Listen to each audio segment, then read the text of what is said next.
Good morning.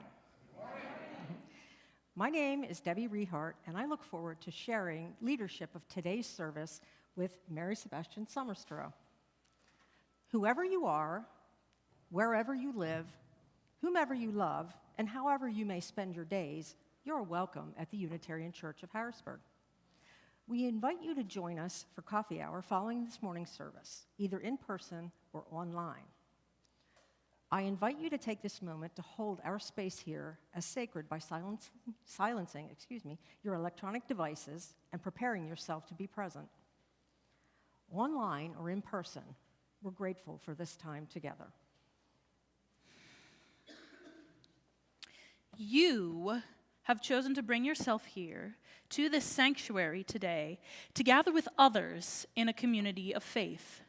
You have chosen to meet yourself here, now, in unity with your feelings, in support of your desires, and towards responsibility for your needs.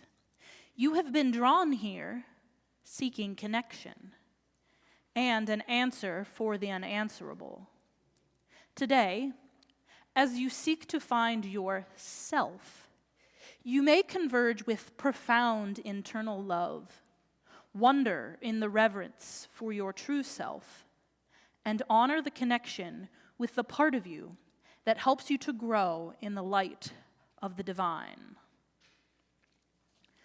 Open my heart to all that I seek. Let me be part of the love I give. Open my heart to all that I seek. Let me be part of the love I give. Open my heart to all that I seek. Let me be my heart to all that I seek. Let me be part of the love that I seek. Let me be part of the love that I seek.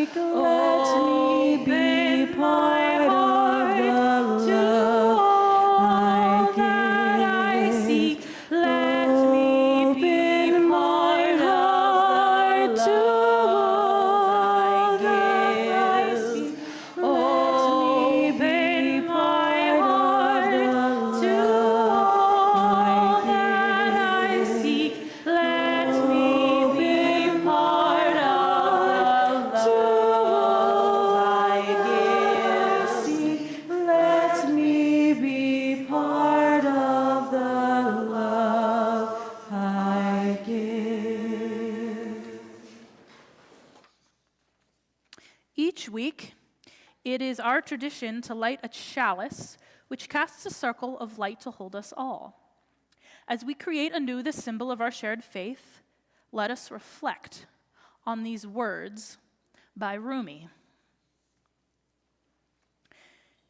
This being human is a guest house. Every morning, a new arrival, a joy, a depression, a meanness. Some momentary awareness comes as an unexpected visitor. Welcome and entertain them all, even if they're a crowd of sorrows who violently sweep your house, empty of its furniture. Still, treat each guest honorably. She may be clearing you out for some new delight. The dark thought, the shame, the malice. Meet them at the door laughing and invite them in. Be grateful for whoever comes, because each has been sent as a guide from beyond.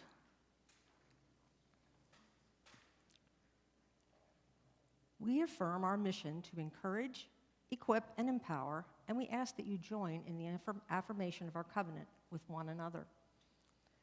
Love is the spirit of this congregation, and service is our gift. This is our great covenant, to dwell together in peace, to seek the truth in love, and to help one another.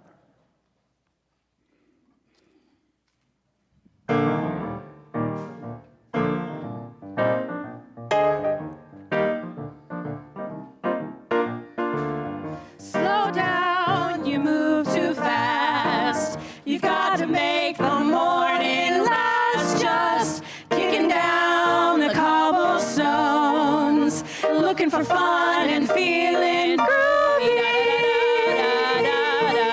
Feeling groovy. Feeling groovy. Hello, lamppost, what you knowin'? I've come to watch the flowers growing. Ain't you got no rhymes for me? Do-do-do, feeling groovy. Feeling groovy, got no deeds to do, no promises to keep. I'm dappled and drowsy and ready to sleep. Let the morning time drop all its petals on me. Life, I love you, all is groovy.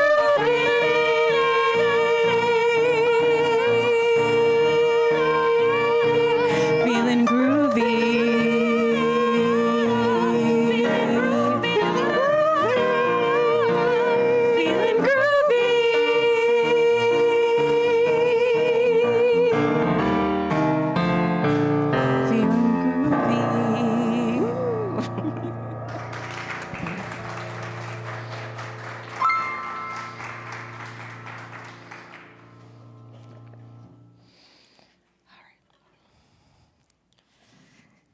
Now is the time of our service, the time for all ages. And it's a story today by Leo Tolstoy entitled The Three Questions. And it's written and illustrated by John Muth. There once was a boy named Nikolai who sometimes felt uncertain about the right way to act. That's never happened to anyone here, right? No. I want to be a good person, he told his friends, but I don't always know the best way to do that. Nikolai's friends understood, and they wanted to help him. If only I could find the answers to my three questions, Nikolai continued, then I would always know what to do. When is the best time to do things? Who is the most important one? And what is the right thing to do? Nikolai's friends considered the first question. Then Sonia the heron spoke.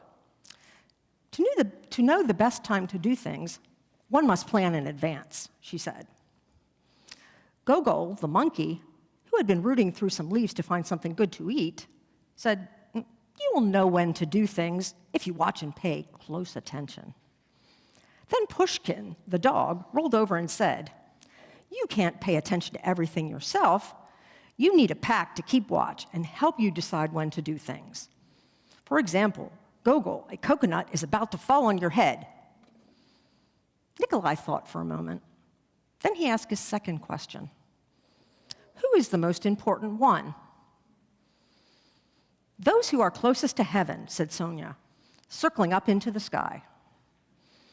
Those who know how to heal the sick, said Gogol, striking his bruised noggin. Those who make the rules, growled Pushkin. Nikolai thought some more. Then he asked the third question. What is the right thing to do? Flying, said Sonia. Having fun all the time, laughed Gogol. Fighting, barked Pushkin right away. Then the boy thought for a long while. He loved his friends. He knew they were all trying their best to help him answer his questions. But their answers did not seem quite right.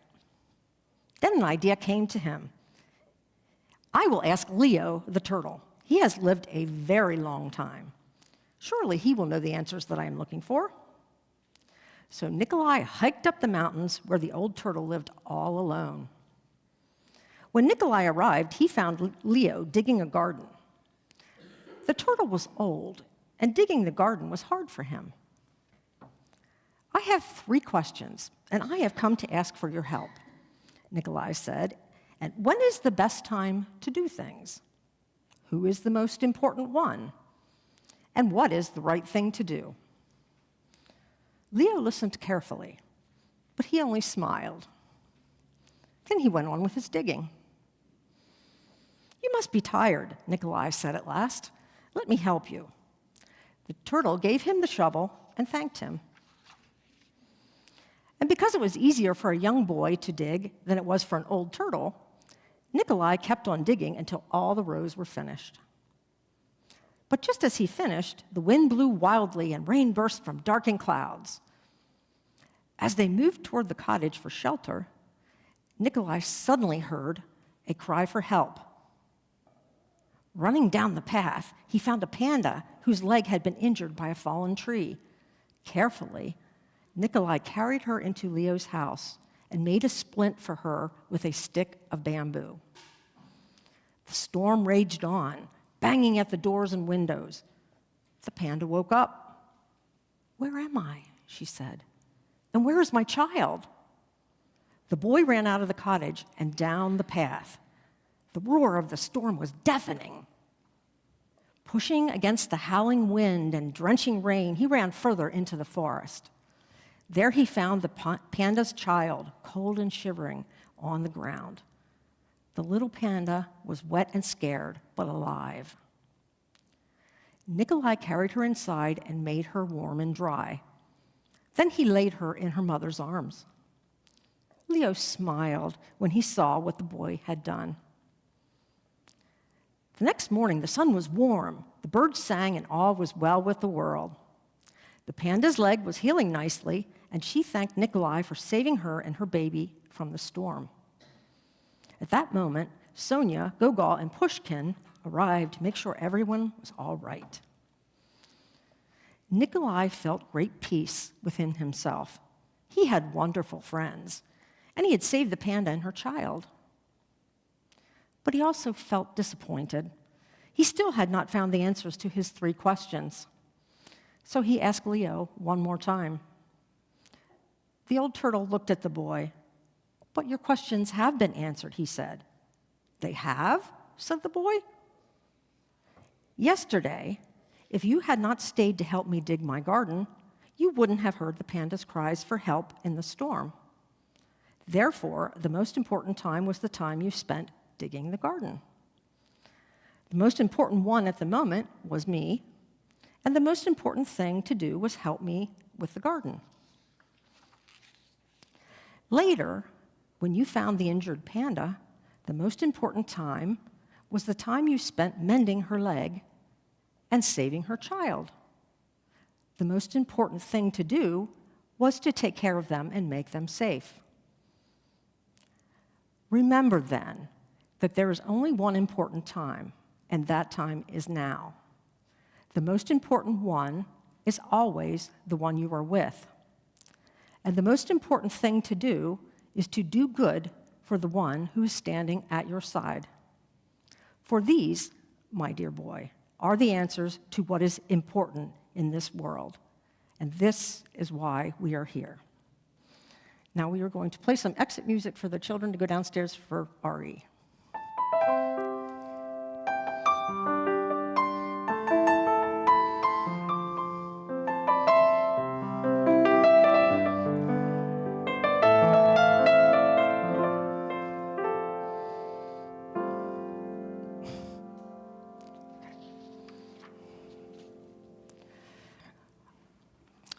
Has anyone here ever been so wrapped up in your head with swirling could happens and other scary thoughts, and your body reacts by tensing up, and you start breathing shallowly, and after a while you're incredibly stressed out with maybe an upset stomach and a headache, and nothing has actually happened? Anybody? Anybody? I can't be the only one. Okay, yay. I knew Margie was going to put her hand up. Thank you, Margie. Okay. Happens to me all the time. I am proud, or maybe that's not quite the right word, to say that I'm a champion at catastrophizing. Yep. So a friend told me that I should try meditation. So I did. The instructor said that we were to empty our minds. Huh. Yeah, sure. Okay. My mind is so perpetually overcrowded. What am I going to do with all that stuff while I'm emptying my mind? Where's it going to go? So yeah, it was kind of a daunting possibility. But I tried, and I tried. But all it did was give me the perfect opportunity to catastrophize. So I stopped trying to do it after I suddenly broke down in sobs over some imagined catastrophe that probably would never happen. But then I felt bad, like, shouldn't everybody be able to clear their mind? I mean, it's your mind after all. But, a very wise person once said to me, clearing your mind happens when you are asleep or dead. So, amen. Then a therapist introduced me to the concept of mindfulness, or being present. So the mindfulness is, I don't know if you'll be able to see this. I could pass it around. But it would be your left, mindful, that's me, full of all kinds of stuff. But then the dog on the right is actually only thinking about what's important, the sun and some trees. So that's the concept of paying attention to what is most important. This mindfulness is also called being present. And it's based on Buddhist and Hindu traditions, and it involves anchoring your mind in the here and now, as opposed to thinking of what horrible things might happen or what bad things have already happened to you. And you're paying full attention to whatever it is that you're doing currently without any judgment, without giving yourself a hard time about anything. It's actually relatively easy to learn, and you can do it, but it takes a lot of practice, let's say, to make it second nature, to something that you do all the time. But the good thing about it is you can do it anytime, no matter what you're doing, no matter where, just go right into paying attention to the present. And I find if I start to slide into old habits of thinking negatively, I just gently remind myself to be present and pay attention to whatever it is that I'm doing right now. Regular practice actually does reduce anxiety about the future and lower stress. So let's do a quick exercise that can maybe help you understand the process. We'll be sitting to do this, but you could do it if you're out walking around or working in your garden or whatever it is you're doing the laundry, doing the dishes. So first, focus your attention on your breath by consciously observing the natural flow. Follow your breath as it comes in on the inhale and as it goes out on the exhale. If your mind starts to wander, gently bring it back to your breathing.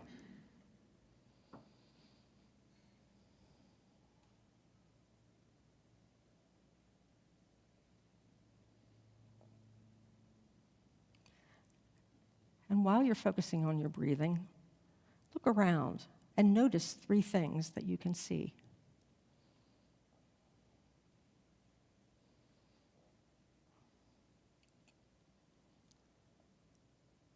Listen carefully and notice 3 things that you can hear.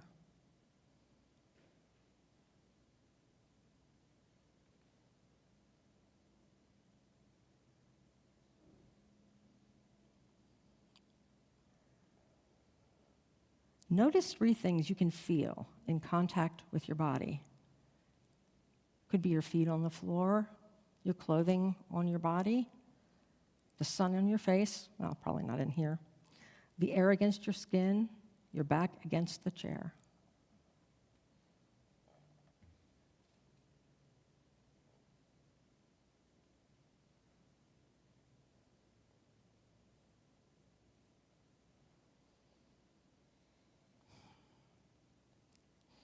Thank you for going through that with me.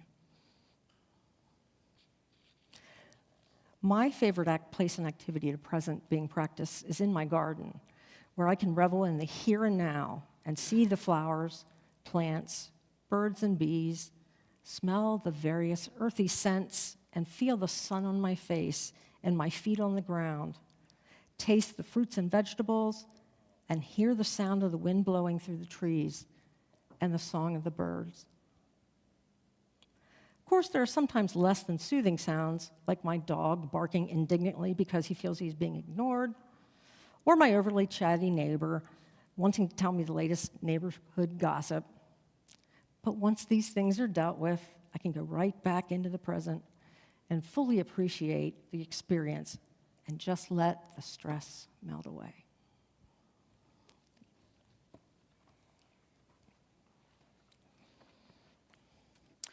I invite you now to join me in the spirit of meditation. Open your heart and your body to these words offered by Tom Hearens. Sometimes a wild God comes to the table. He's awkward and does not know the ways of porcelain, of fork and mustard and silver. His voice makes vinegar from wine. When the wild God arrives at the door, you will probably fear him. He reminds you of something dark that you might have dreamt, or the secret you do not wish to be shared. He will not ring the doorbell. Instead, he scrapes his fingers, leaving blood on the paintwork. Though primroses grow in circles round his feet. You do not want to let him in. You are very busy. It is late or early, and besides, you cannot look him straight because he makes you want to cry. The dog barks. The wild God smiles, holds out his hand. The dog licks his wounds and leads him inside. The wild God stands in your kitchen. Ivy is taking over your sideboard. Mistletoe has moved into the lampshades, and wrens have begun to sing an old song in the mouth of your kettle. I haven't much, you say, and give him the worst of your food. He sits at the table, bleeding. He coughs up foxes. There are otters in his eyes. When your wife calls down, you close the door and tell her, "It's fine." You will not let her see the strange guest at your table. The wild God asks for whiskey, and you pour a glass for him, then a glass for yourself. 3 snakes are beginning to nest in your voice box. You cough. Oh, limitless space. Oh, eternal mystery. Oh, endless cycles of death and birth. Oh, miracle of life. Oh, the wondrous dance of it all. You cough again, expectorate the snakes, and water down the whiskey, wondering how you got so old and where did your passion go. The wild God reaches into a bag made of moles and nightingale skin. He pulls out a 2-reeded pipe, raises an eyebrow, and all the birds begin to sing. The fox leaps into your eyes. Otters rush from the darkness. The snakes pour through your body. Your dog howls, and upstairs your wife both exults and weeps at once. The wild God dances with your dog. You dance with the sparrows. A white stag pulls up a stool and bellows hymns to enchantments. A pelican leaps from chair to chair. In the distance, warriors pour from their tombs. Ancient gold grows like grass in the fields. Everyone dreams the words to long-forgotten songs. The hills echo and the gray stones ring with laughter and madness and pain. In the middle of the dance, the house takes off from the ground. Clouds climb through the windows. Lightning pounds its fists on the table. The moon leans in through the window. The wild God points to your side. You are bleeding heavily. You have been bleeding for a long time, possibly since you were born. There is a bear in the wound. Why did you leave me to die? Asks the wild god. And you say, I was busy surviving. The shops were all closed. I didn't know how. I'm sorry. Listen to them. The fox in your neck, and the snakes in your arms, and the wren, and the sparrow, and the deer, the great unnameable beasts in your liver, and your kidneys, and your heart. There is a symphony of howling, a cacophony of dissent. The wild god nods his head, and you wake on the floor, holding a knife, a bottle, and a handful of black fur. Your dog is asleep on the table. Your wife is stirring far above. Your cheeks are wet with tears. Your mouth aches from laughter or shouting. A black bear is sitting by the fire. Sometimes a wild god comes to the table. He is awkward and does not know the ways of porcelain, a fork and mustard and silver. His voice makes vinegar from wine and brings the dead to life.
Of our joys and sorrows, our concerns and our milestones.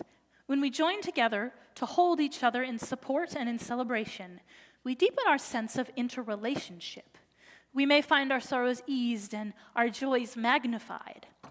I invite you to share them now through writing them on a slip or typing them in our virtual chat. Please indicate whether your message is okay to share out loud. You can also honor whatever you are holding in your heart by placing a stone in the water of community. Please come down the center aisle, returning to your seats by the side aisles. Spoken or unspoken, our hearts join with yours in carrying all that life brings.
I will now place a final stone in our water of community for all of those who are not here to share with us today.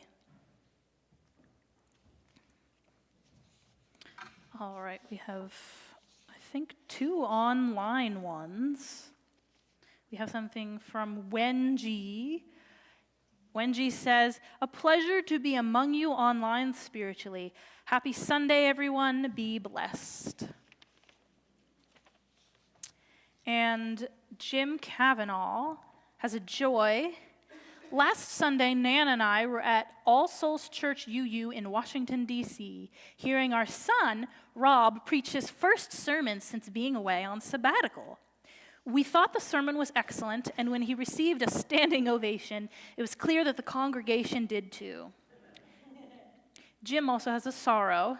"The previous Friday, we'd been with my brother Dave as he was scheduled for an ablation procedure to address the return of his liver cancer that was supposedly removed 4 years ago. But the procedure had to be postponed because his dementia made it impossible for him to comply with the instructions while under sedation, and full anesthesia was out of the question."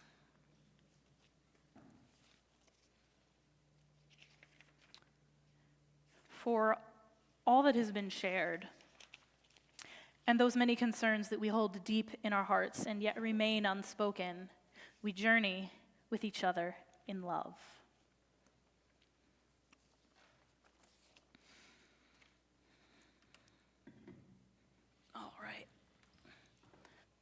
musicals here at church, but I have never actually done the traditional, hey, I'm a preacher now thing. So that's pretty cool.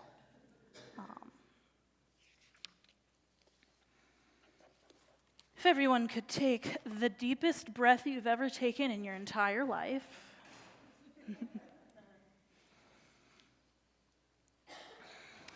Make sure you are comfortable and check in with your body. For sometimes, a wild god might come to your table. Put your awareness on your hands. Does this feel awkward?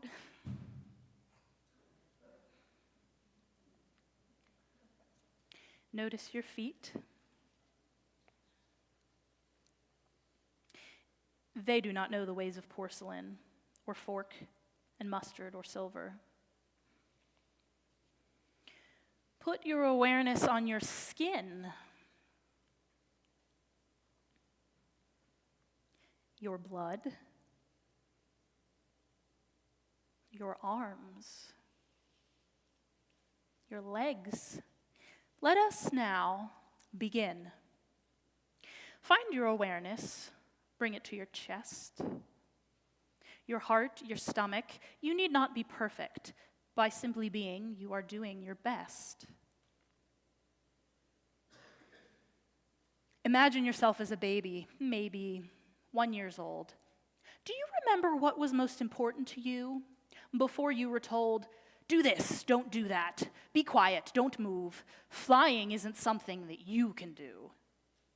When I was a baby, I would hum to myself in my dreams, and I know beyond a shadow of a doubt, I could fly and other things. What about you? What could you do? Like Matilda in the movie where she moves objects with her mind? Tell me, what happens to us that we leave these precious things behind? When I was 6, I sang an old folk song, auditioned for the choir. I got in, and my father told me, now, no matter what you desire, you have to stick with this. Today, it is part of my career. That same year, I got a piano. Keys got damaged from fear. My father's fist when I was 6.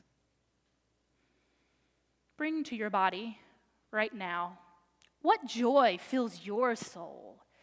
What person, place, or thing makes you feel whole? Where do you feel that joy? Intuitively, somehow, I knew how to fill that piano. It wasn't about creating a finished product because I didn't have to be anything at all. All I needed was to play, and play what felt true, while ignoring the crumbling, angry holes in the drywall, the crumbling, angry holes in my body. Remember then that there is only one important time, and that time is now. The most important one is always the one you are with, and the most important thing to do is to do good for the one who is standing at your side. For these, my dear child, are the answers to what is important in this world. This is why we are here. But if you're all by yourself, who is the most important one? If you're all alone, what is the most important thing to do? If you put your awareness on your body right now, what is the most important time? Bring your crumbling, angry holes to the most important one, yourself. Reach in and grasp your joy, for if you suddenly and unexpectedly feel joy, don't hesitate. Give into it. Anyway, my therapist asks me often, what would true self do? My answer is always music. Open my heart to all that I seek. Let me be part of the love I give. What joy do you seek? And how can you open your heart to the love that is already inside of you? One of my favorite experiences here at the Unitarian Church of Harrisburg is the giant window behind me. For me, some of my more spiritual experiences have happened because I can see so much out this window. The trees swaying so tall, the different weather, puffy clouds, stringy clouds, rainy clouds, and the traffic. All those different drops of divine energy wrapped in meat suits, going innumerable places, feeling innumerable things. Do they have any idea that I'm sitting in a church thinking about them? More statistically likely, they are having road rage about the person who cut them off. Do they know about the otters in their eyes? Can they see the pelican jumping from car to car as they drive? Or are they blinded by their rage, their depression, their meanness, their joy? I know that we as Unitarian Universalists love intellectual stuff. So let me give you a bit of intellectual science behind all of this woo-woo check-in with your body somatics. Soma is Greek for body. Somatics is a word describing several different therapeutic modalities that process lived experiences. But why the body? I want everyone to put your fist out like this with your thumb out. This is your brain. Everybody wiggle your thumb. This is your lizard brain. It's called your lizard brain because lizards have it, and all the other animals all the way up to us also have this lizard brain. Your lizard brain is nonverbal. It does not include language. Wiggle your fingers. This is your prefrontal cortex. We have it, and a couple other primates have it, so not a lot of creatures on Earth have this prefrontal cortex. Your prefrontal cortex is verbal, and it also includes higher order thinking, speaking, planning, all that sort of stuff. If you're ADHD, you probably already know a lot about prefrontal cortex because it's offline half the time, like mine. Every human being has a nervous system. You can't get away from having a nervous system. When your fight or flight response is set off, and I'm going to assume most of you have heard of fight or flight. If a bear walked through the door right now, all of us would probably be like, oh my God, I either need to fight the bear or run away or play dead. But when your fight or flight response is set off, the neurons in your brain fire infinitesimally faster to your lizard brain than to your prefrontal cortex. Therefore, most, if not all, experiences where you felt in danger, even just a little bit, have been encoded nonverbally in your body because your lizard brain is nonverbal. This is why somatics is so important. So you're probably wondering, all right, how do I access these experiences if I can't talk to them? I'm going to therapy, but that's talk therapy, right? We fire the neurons in our brain that experience things non-verbally. How do we do that? We put our awareness on our bodies. We cannot change the way the neurons fire without firing them.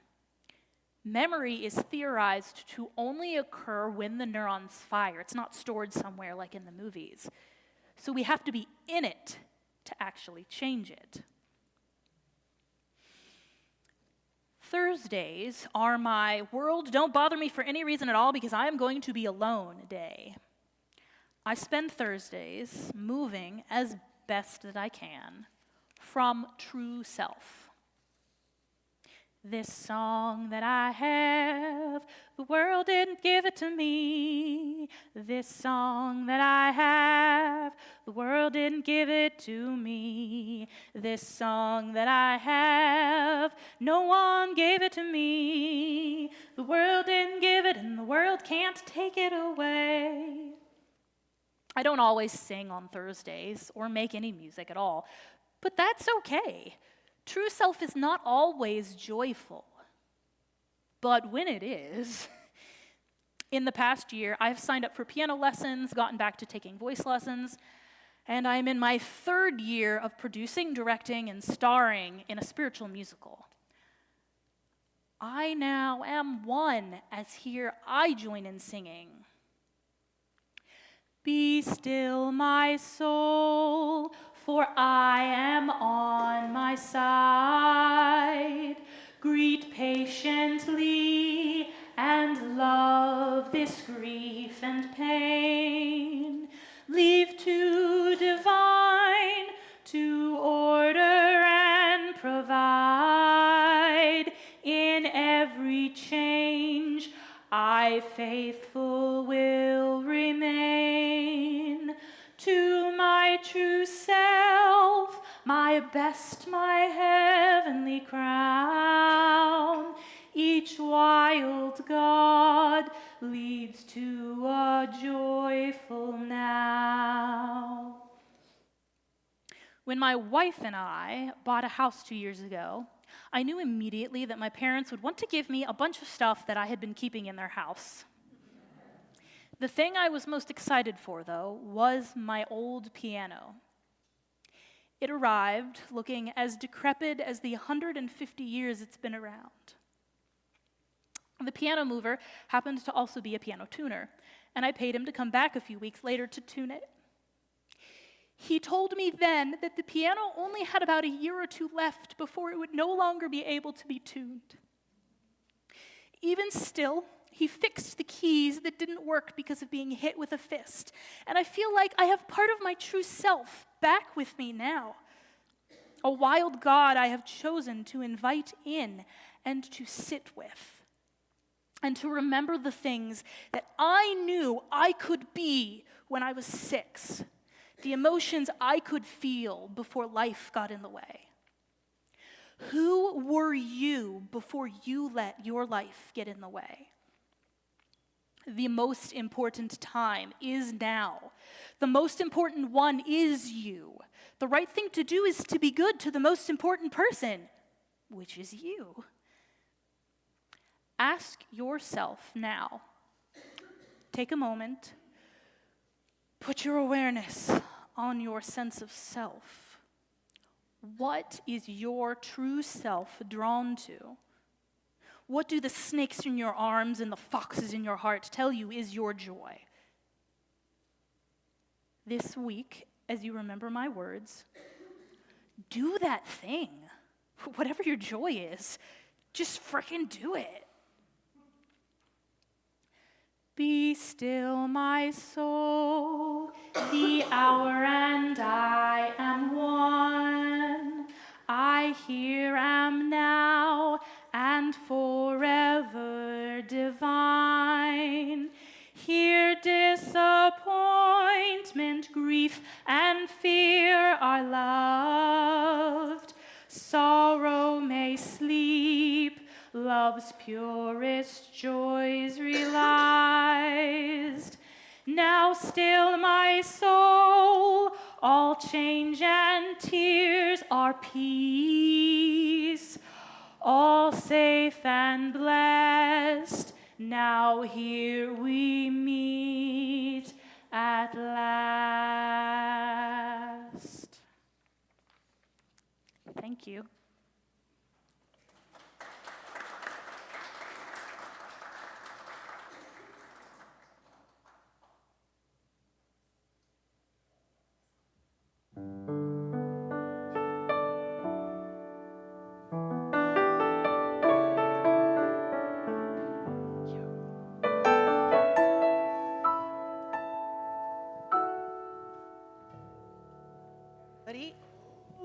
Whoa. Oh, hi, everyone. I'm Chris Dutton, and I serve on the UCH Board of Trustees.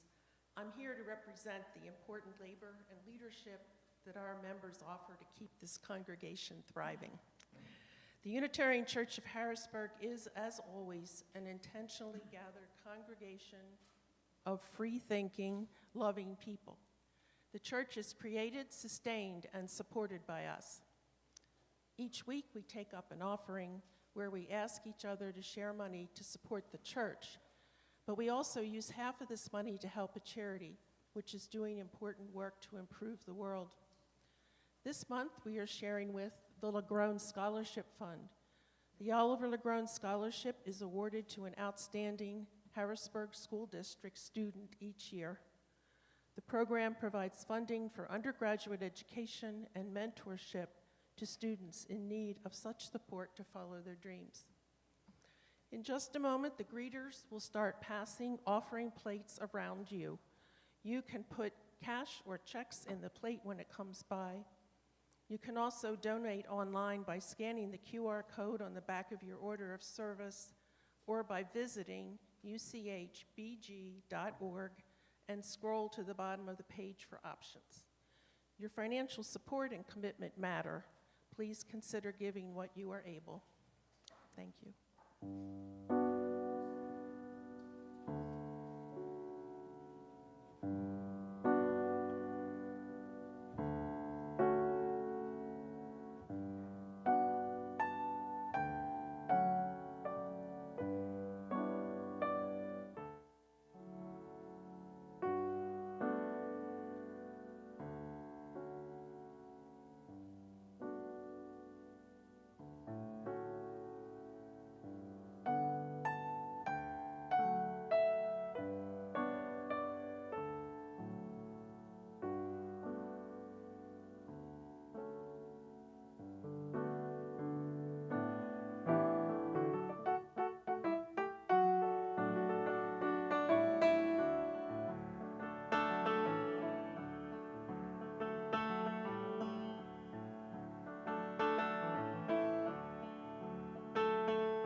Thank you, Chris.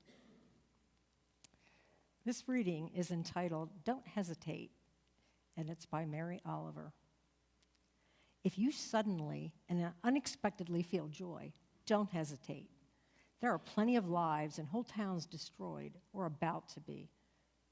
We are not wise and not very often kind, and much can never be redeemed. Still, life has some possibility left. Perhaps this is a way of fighting back, that sometimes something happens better than all the riches or power in the world. It could be anything, but very likely you notice it in the instant when love begins. Anyway, that's often the case.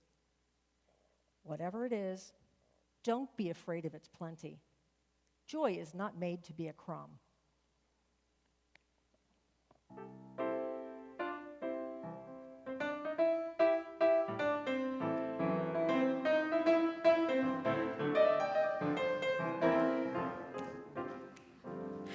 This joy that I have, the world didn't give it to me. This joy that I have, the world didn't give it to me. This joy that I have, the world didn't give it to me. The world didn't give it, the world can't take it away. This joy that I have, the world didn't give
this out, right?